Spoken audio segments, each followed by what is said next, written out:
Que le Seigneur nous bénisse. Nous vous saluons ce soir au nom du Seigneur Jésus-Christ. Sans traîner, nous saluons même ceux qui nous suivent en ligne, ainsi que notre sœur Anne-Marie de la Finlande. Elle nous suit aussi en ligne. Dieu voulant, elle sera parmi nous ce jeudi 25 pour repartir le lundi 29. Nous pouvons prendre notre écriture, c'est dans Hébreux chapitre 12. Nous continuons notre sujet. Aujourd'hui, nous allons poursuivre notre thème sur la sanctification. Nous avons parlé de ce cœur, le renouvellement, ce cœur de l'homme. Aujourd'hui, nous allons entamer sur la sanctification, qui est un thème très capital. Hébreux 12, verset 14.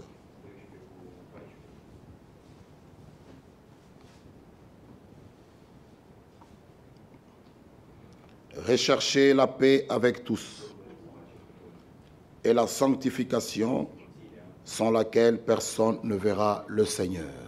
Amen. Nous allons nous asseoir, que Dieu nous bénisse. La sanctification. Nous pouvons lire le verset 22, le verset 12.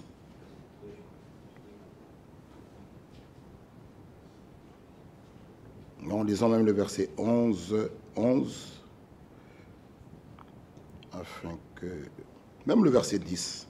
Nos pères nous châtiaient pour peu de jours, comme il est trouvé bon.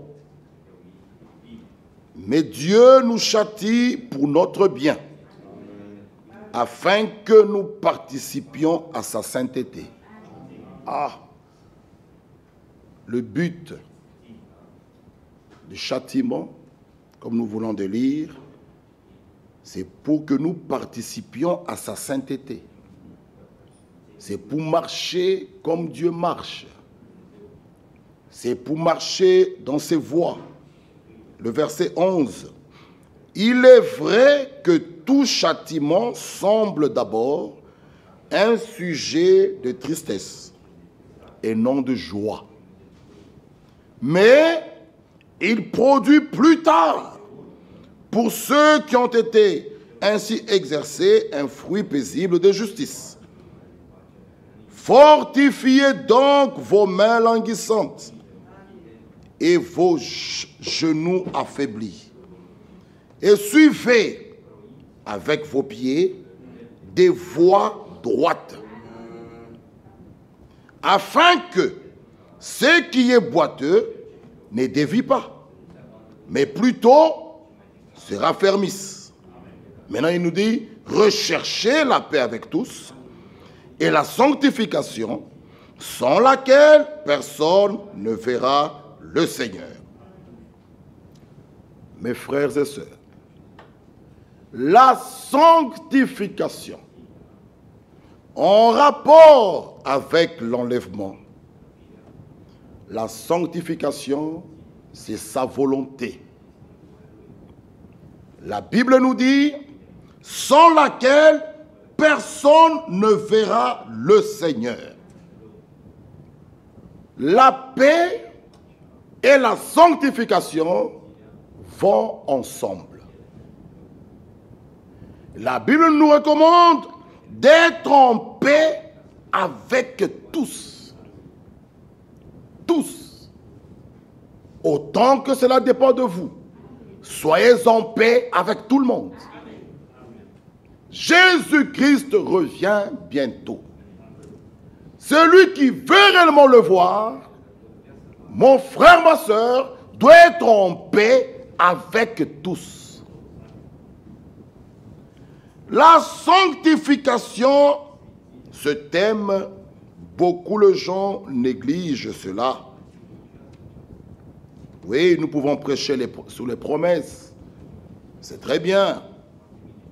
Mais écoutez ce que notre bien-aimé nous dit dans son livre Christianisme traditionnel, écoutez ce qu'il nous dit sur ce thème de la sanctification.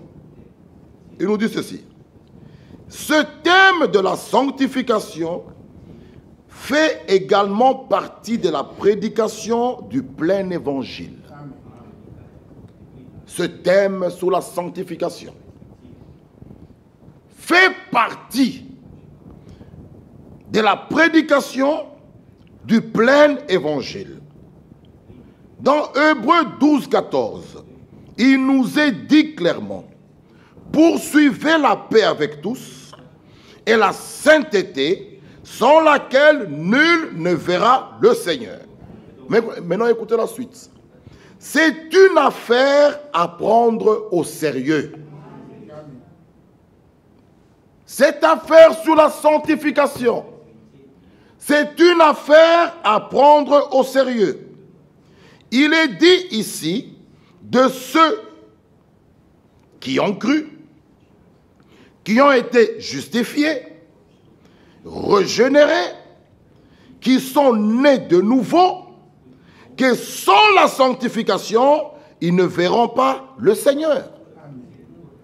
Lorsque nous parlons sur la sanctification, nous nous adressons à des personnes qui ont cru, à des personnes qui sont régénérées, à des personnes qui sont nées de nouveau, qui sont justifiées.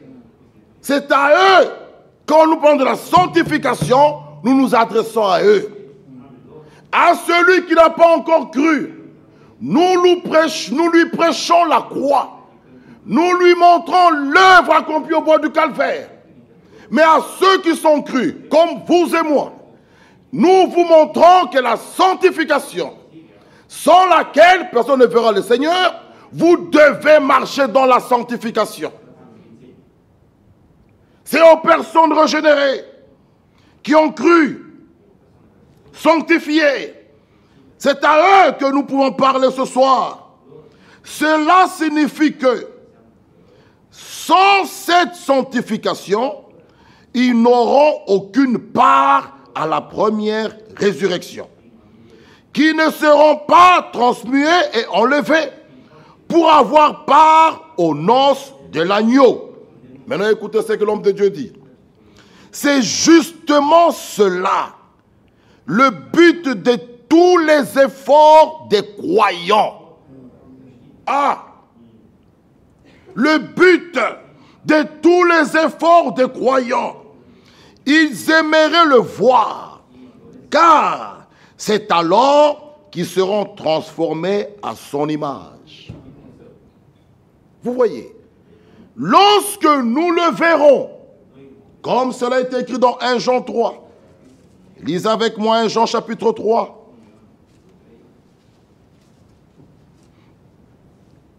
Voyez quel amour le Père nous a témoigné. Quel amour! Pour que nous soyons appelés enfants de Dieu. Et nous le sommes. Si le monde ne nous connaît pas, c'est parce qu'il ne l'a pas connu. Bien-aimés, nous sommes maintenant enfants de Dieu. Ah! C'est un grand privilège, ici-bas sur la terre, d'être appelé enfant de Dieu. Il continue. Ce que nous serons n'a pas encore été manifesté. Mais nous savons que lorsqu'il paraîtra, nous serons semblables à lui parce que nous le verrons tel qu'il est. Quiconque a cette espérance en lui se purifie comme lui-même est pur. Ah! Quiconque a cette espérance dans son cœur, quiconque porte l'espérance en lui, doit se purifier comme lui-même est pur. Frère, La vie nouvelle que nous avons en nous nous rend capables de dominer sur le péché. La vie nouvelle qui se trouve en nous nous rend forts. Voilà pourquoi 1 Jean 5 nous dit ceci. Quiconque croit que Jésus est le Christ est né de Dieu. Et quiconque aime celui qui l'a engendré, aime aussi celui qui est né de lui. Nous connaissons que nous aimons les enfants de Dieu lorsque nous aimons Dieu et que nous pratiquons ses commandements. Car l'amour de Dieu consiste à garder ses commandements et ces commandements ne sont pas pénibles. Ah, cette vie nouvelle en nous, cette vie de Dieu en nous, nous rend capables, pour celui qui est né de nouveau, la vie nouvelle de Dieu est en nous, les commandements de Dieu ne sont pas pénibles. Ce thème sur la sanctification est très important. Nous ne devons pas négliger cela. Et lorsque nous parlons sur la sanctification englobe l'homme tout entier. Corps, esprit, âme. Ah. Le corps, lisons 1 Corinthiens 6, verset 19. La sanctification, je répète, englobe l'homme tout entier. Corps, esprit, âme. On a écouté 1 Corinthiens 6, 19. Ne savez-vous pas que votre corps est le temple du Saint-Esprit qui est en vous? Ah! Notre corps est le temple du Saint-Esprit. Notre corps lui appartient. Il continue à dire, ne savez-vous pas que votre corps est le temple du Saint-Esprit qui est en vous et que vous avez reçu de Dieu et que vous ne vous appartenez pas à vous-même, car vous avez été rachetés à grand prix. Glorifiez donc Dieu dans votre corps et dans votre esprit qui appartient à Dieu. Ah! Ce corps ne vous appartient pas. C'est pourquoi nous n'amenons pas ce corps là où nous voulons. Non. Votre corps, votre esprit appartient à Dieu. Alors, votre corps est le temple du Saint-Esprit. Dieu veut tabernacler en toi. Il veut faire sa demeure. C'est pourquoi tout ce qui appartient à Dieu, tout ce qui est issu de Dieu est saint. Alléluia. Parce que Dieu lui-même est saint. Ce qui sort de lui doit être saint. Hébreux chapitre 2. Mes frères et sœurs, Hébreux 2, le verset 11.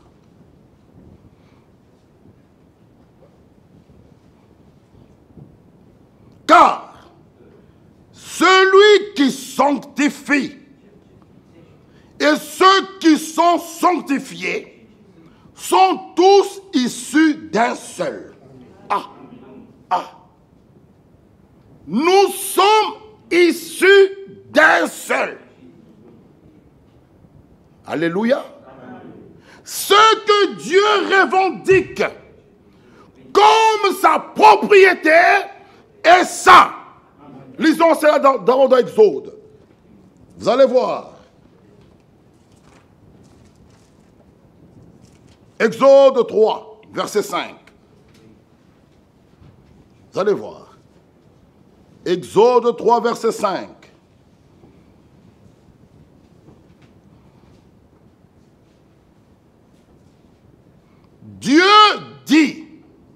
Dieu dit à Moïse, n'approche pas d'ici, ôte tes souliers de tes pieds, car le lieu sur lequel tu te tiens est une terre sainte.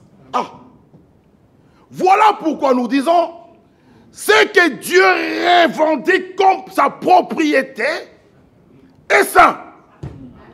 Même la terre, sur la montagne, là où Moïse s'est trouvé, il dit, ôte tes souliers, là où tu es là, c'est un lieu saint.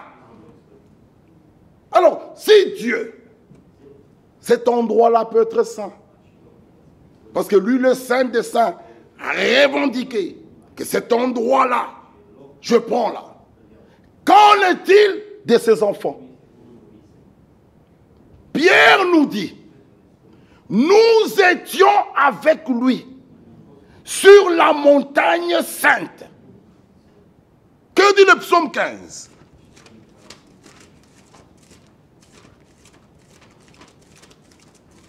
Psaume 15.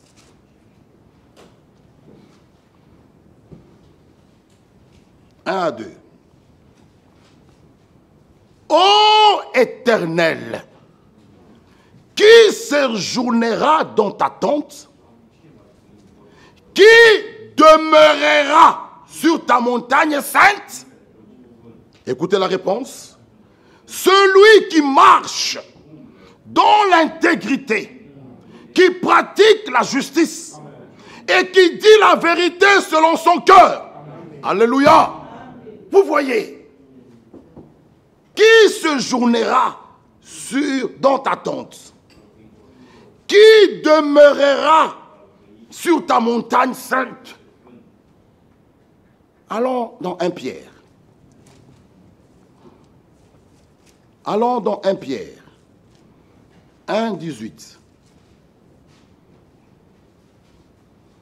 Oh non, c'est 2 Pierre. 2 Pierre.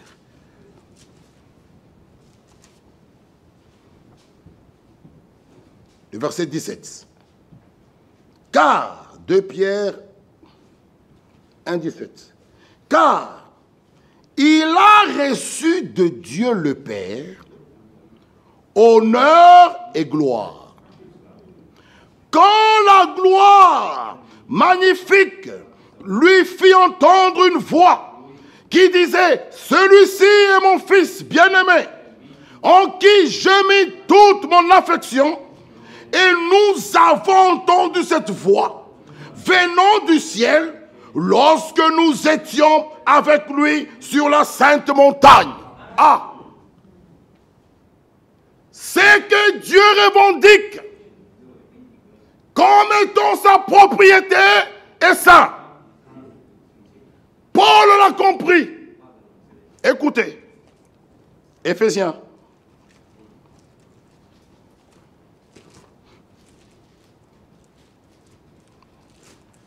Lisez avec moi Éphésiens.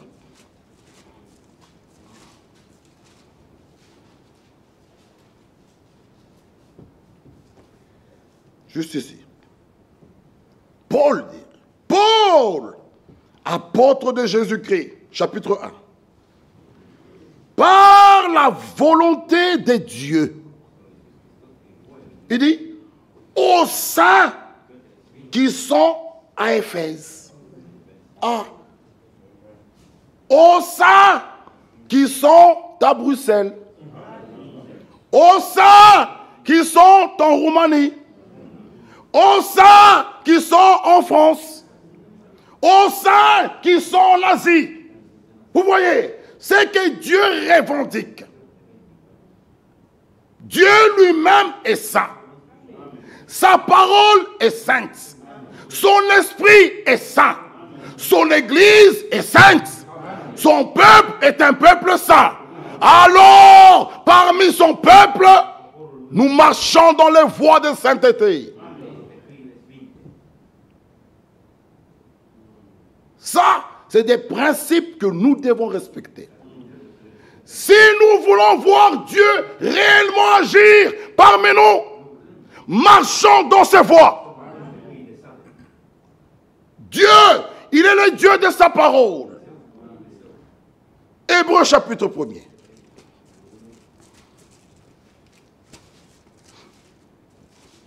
Hébreux,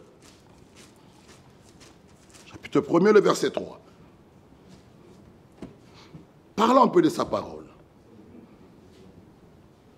Le Fils est le reflet de sa gloire. Alléluia. Le Fils est le reflet de sa gloire et l'empreinte de sa personne.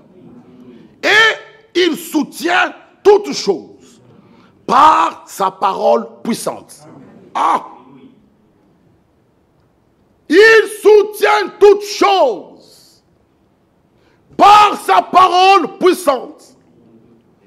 Voilà pourquoi Dieu ne le détachez pas avec sa parole. Jean 1:1 est clair.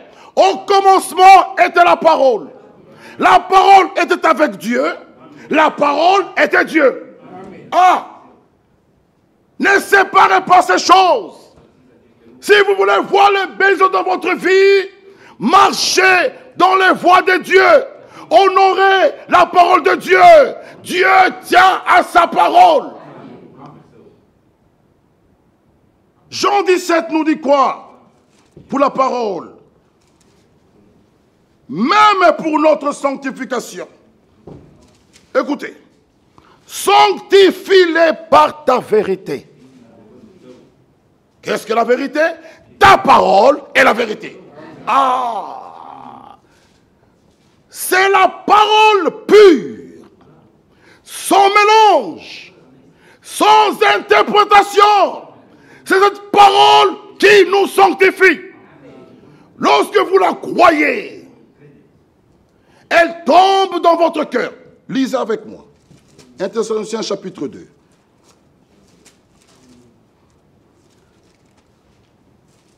Oh, le verset 13. Alléluia. Amen. Montrons un peu l'importance de cette parole. Nous parlons de la sanctification.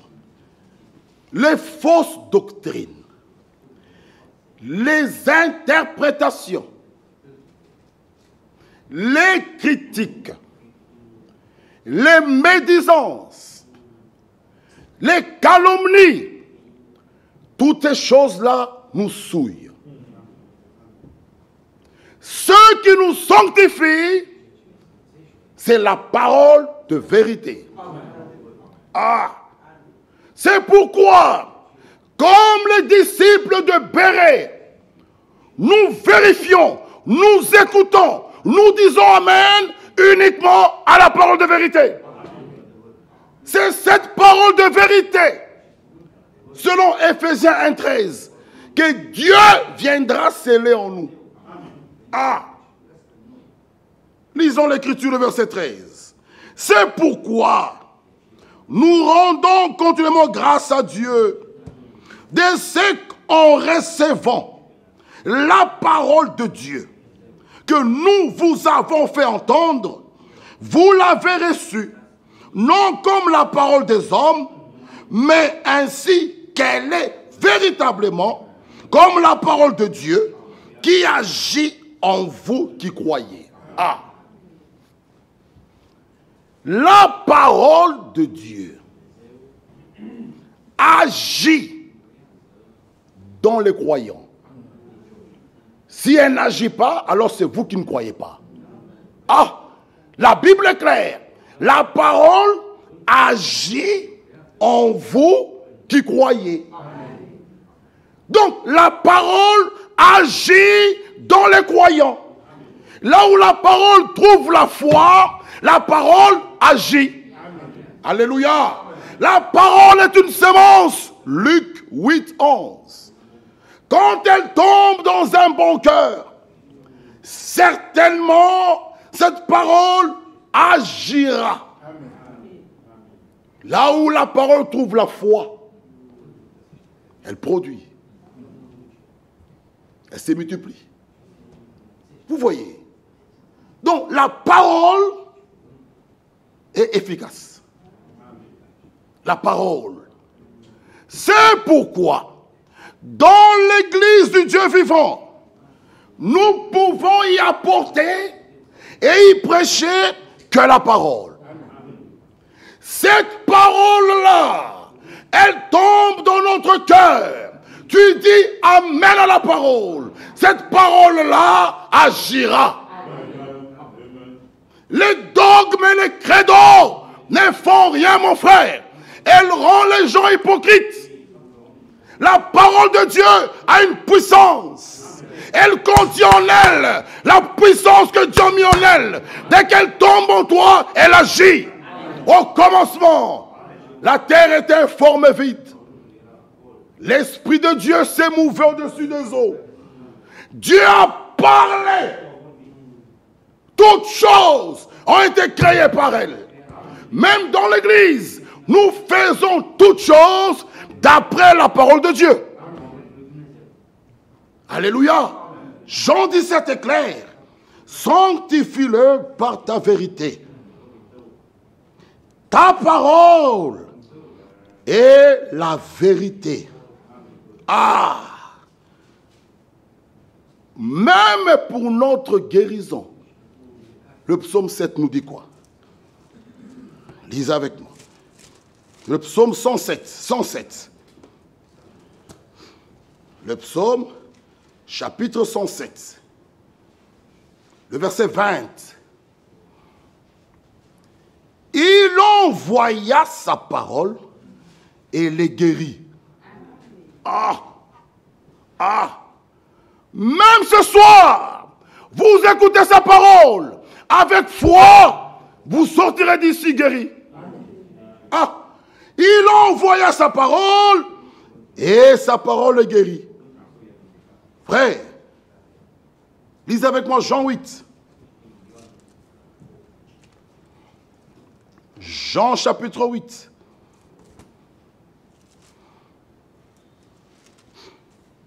Le verset 31. Jean 8, 31.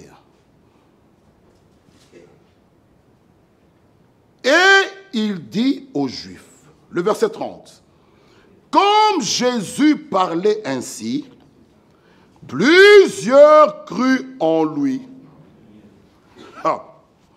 Et il dit aux Juifs qui avaient cru en lui, si vous demeurez dans ma parole, vous êtes vraiment mes disciples. Être disciple de Jésus, vous devez demeurer dans sa parole. Alléluia. Vous voyez, toujours la parole. Matthieu 8. Matthieu 8, 16. Nous aimons la parole. Matthieu 8, 16. Et regardez. Matthieu 8, 16.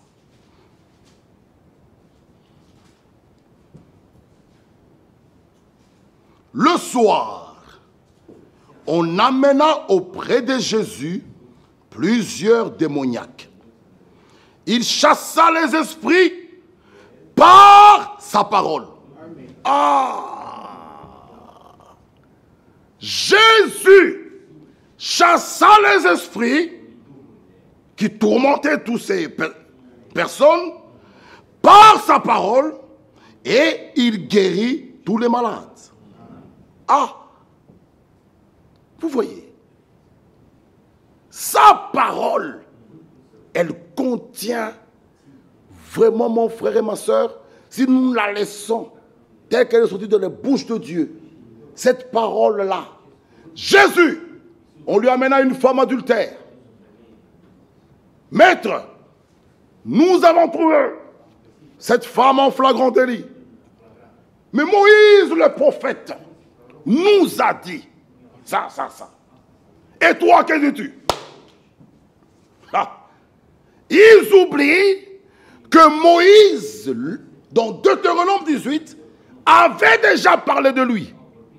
C'était lui la parole, la faite chair. Jésus continue à écrire. Si quelqu'un n'a pas fait ça, vous connaissez l'histoire, qui jette en premier la pierre sur cette femme, tout le monde sont partis. Devant la parole, Nous tous, nous sommes petits. Devant la parole, personne ne peut se glorifier. La parole, c'est Jésus-Christ lui-même, cette parole faite chair. Frère, devant lui, qui peut lever son doigt? Tous y sont partis. Jésus dit, femme, où sont les accusateurs? La femme dit, ils sont tous partis. Jésus lui dit, moi aussi, je ne te condamne pas. Mais écoutez une phrase merveilleuse. Va et ne pêche plus. Cette femme, en croyant à cette parole qui contient la puissance de nous délivrer, a été délivrée en l'instant. Lisez avec moi, frère. Lisez un peu Jean 8. Nous écoutons la parole. Frère Lilanga a prêché ici. Les frères même de la Roumanie ont prêché ici. Frère Didier a prêché ici. Frère Franck, nous suivons tous les jours. Frère Bertin vient de partir. Beaucoup de frères de l'Angleterre sont passés par ici. Mais comment nous restons et nous demeurons les mêmes personnes? Cette femme, Jésus lui dit, va et ne pêche plus. On ne l'a plus attrapée en flagrant adultère. Elle était délivrée. Frère, la parole, lorsque vous la recevez avec joie, elle agira en vous qui croyez. Alléluia. Cette parole vous rendra capable de surmonter, de vaincre le péché. Cette parole vous rendra fort. La parole. Jean 8, lisez avec moi. Jean 8, 32. Jean 8, 32. On avait lu 31. Être disciple de Jésus, c'est demeurer dans sa parole. Maintenant, écoutez le verset 32. Vous connaîtrez la vérité et la vérité vous affranchira. Ah! La parole, lorsqu'elle vient, vous la recevez avec joie, cette parole vous affranchit. Ah! Ah! Vous devenez libre. C'est ça la puissance de la parole. Elle agit dans les croyants. Vous connaîtrez la vérité. Qu'est-ce que la vérité? Sanctifie-les par ta vérité. Ta parole est la vérité. Donc, vous connaîtrez la parole. Et cette parole vous affranchira. Pourquoi alors vous restez toujours esclave de la cigarette et des femmes et des mensonges et des vols? Pourquoi? Pourquoi la parole elle n'agit pas en vous? Jusqu'à quand? Tu fumes, tu vois les hommes, tu caches la cigarette dans ton pantalon. Ton pantalon commence à brûler. Jusqu'à quand seras-tu esclave? Vous connaîtrez la vérité et la vérité vous affranchira. Alléluia. Ah, il dit ceci au verset 36. Ah. Si donc le Fils vous affranchit, si donc le Fils vous affranchit, vous serez réellement libre. Oh, frère, là où Jésus travaille, il y a des personnes affranchies.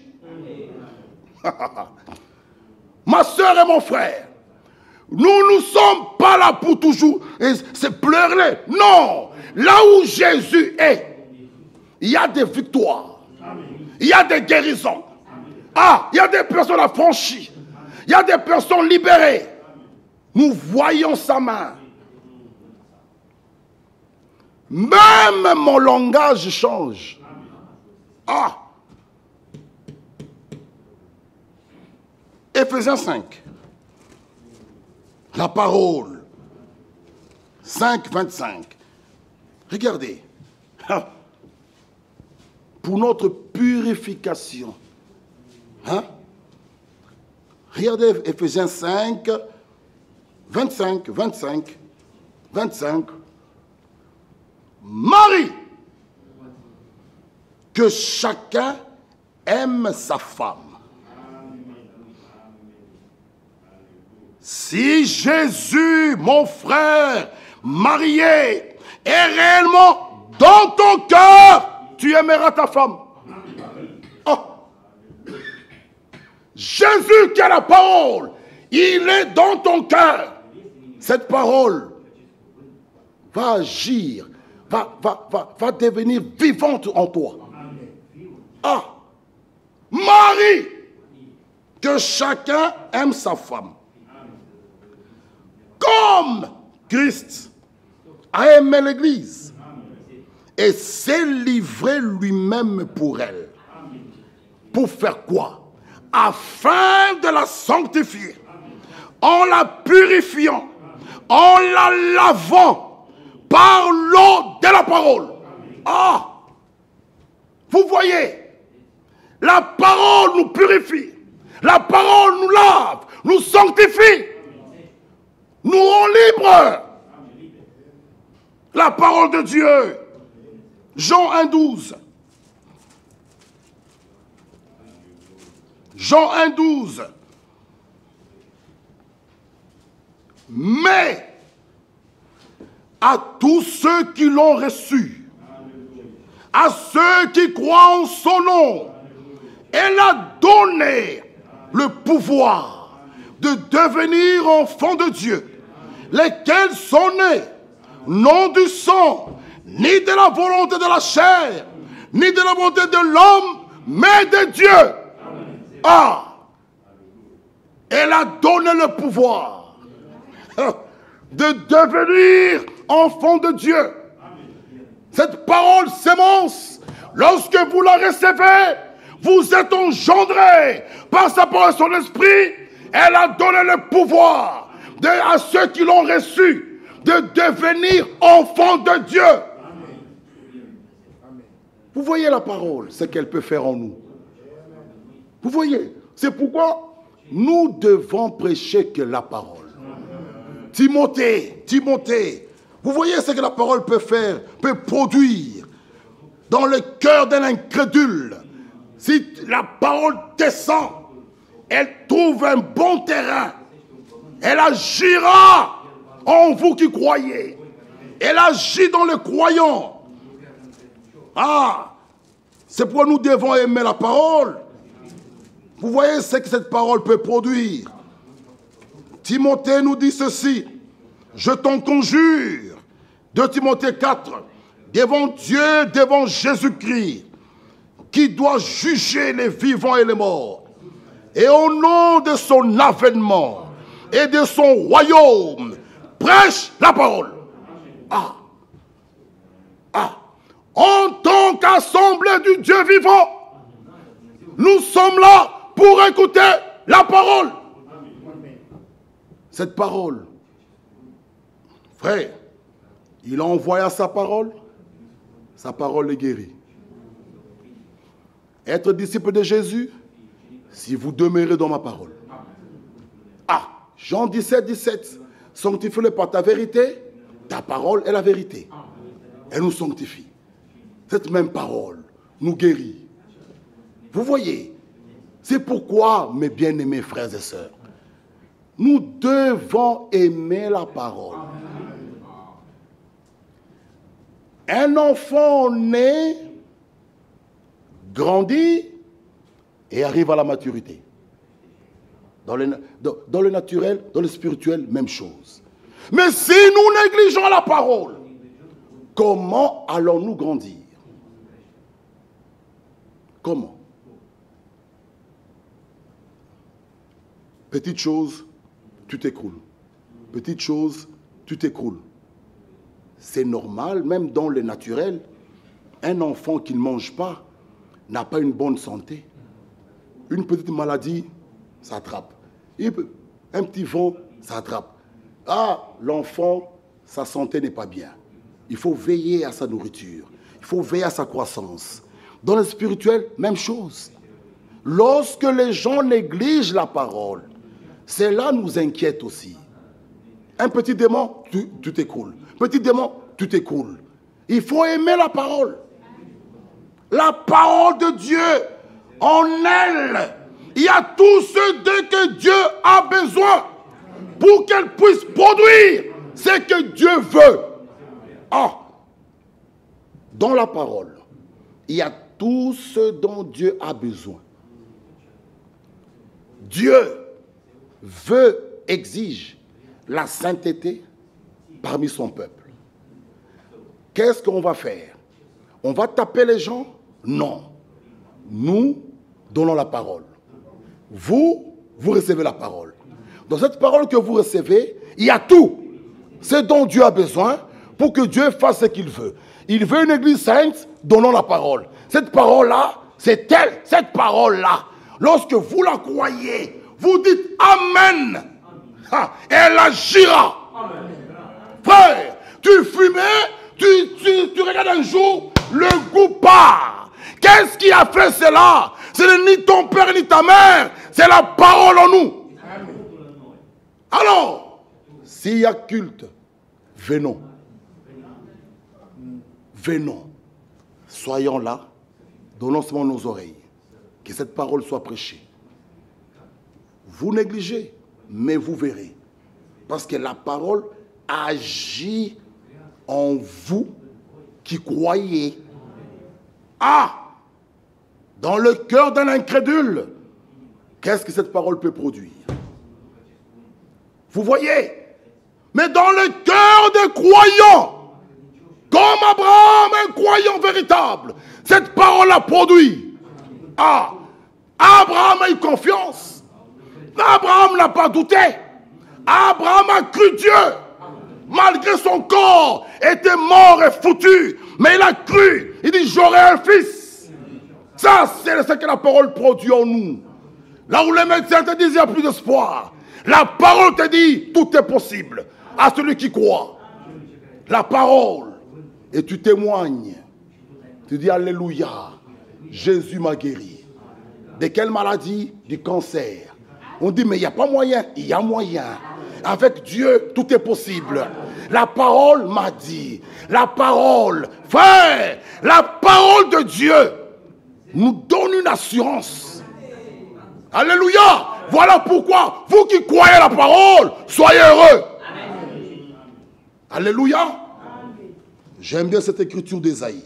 Lisez avec moi. Lisez avec moi. Ésaïe, c'est 57.